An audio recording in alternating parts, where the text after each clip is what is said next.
Олаф Шолц, канцеларот на Германија, потврди дека за Македонија не треба да има нови услови од Бугарија, освен тие што се наведени во европските документи за низиниот процес кон Европската Унија. Особено не билатерални, за што, како што рече, јас стојам како гарант.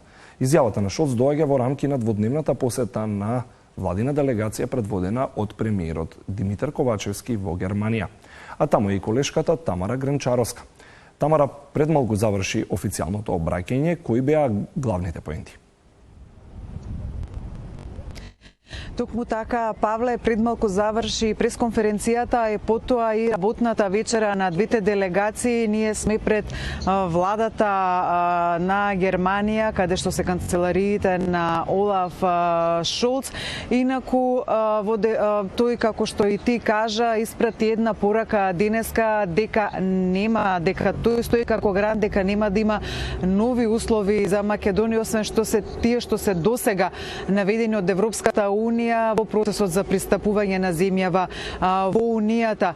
Инаку, Шолц првата порака која испрати на пресконференцијата беше за тоа дека Германија сериозно го сваќа евроинтегрирањето на Западниот Балкан во Унијата, особено на Македонија, и при тоа упати и порака и за уставните измени. Предлагам да ја слушнеме таа изјава на Шолц.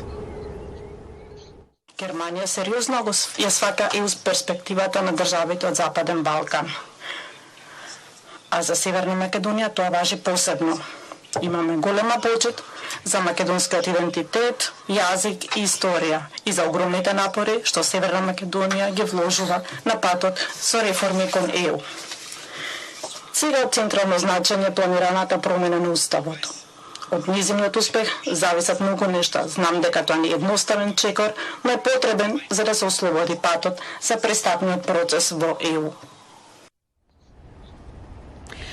Токму нова изјава на Шолц на новинарско прашање дека ова е она што треба, дека уставните измени се тоа што ќе го одглави, поточно ќе го одблокира патот на Македонија кон Европската Унија, и како на тоа, како тој гледа на последната изјава на бугарскиот претседател Румен Радев, кој пред неколку дена кажа дека уставните измени се само прелиминарен услов и дека не се исцрпени сите услови за Македонија, поточно дека има други услови кои Македонија треба да ги исполни за да го продолжи својот пат во Европската Унија.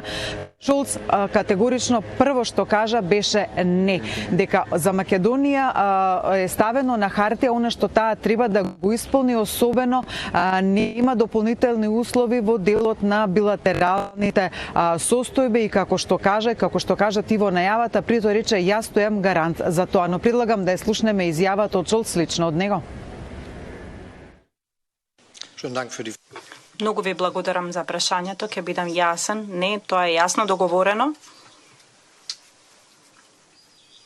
И треба така да биде редовен, пристапен процес според постапките кои се управуваат од ЕУ. Тоа се работи кои се веќе напишани на хартија и не треба да дојдат други што се однесува до билатералната состојба. За тоа стојам јас, гарантирам.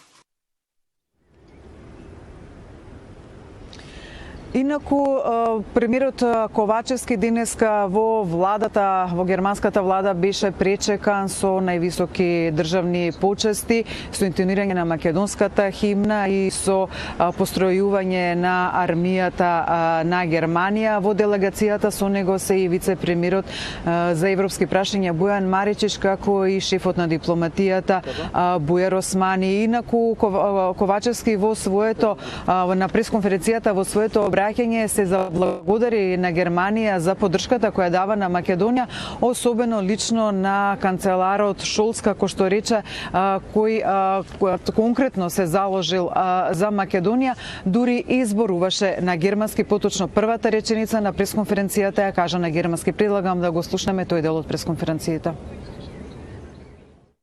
Моветив на канцеларот дека првата реченица ќе ја кажам на германски. Es ist mir eine große Ehre, heute zu einem... Да вистина ме радува денес да бидам во официјална посета на Сојузна Република Германија и ја користам оваа можност, господине канцелар Шолц, да ви се заблагодарам за поканата и за гостопримството овде во Берлин.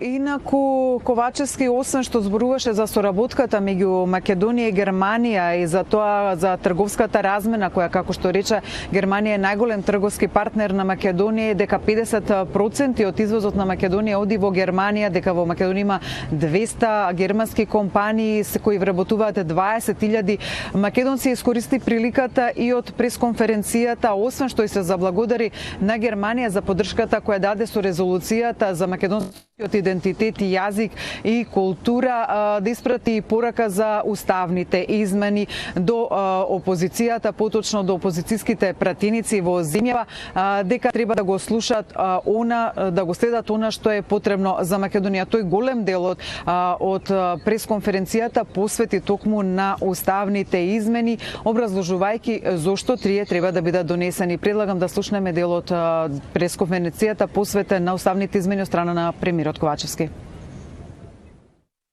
Потребата уставните измени да се донесат до крајот на скринингот е од причина процесот да не застане. Бидејќи ние за прв пат сега се наоѓаме во ситуација да немаме вето од надвор, туку ветото да може да дојде од внатре. И затоа јас постојано ги повикувам пратениците и политичките партии од опозицијата да го поддржат овој процес.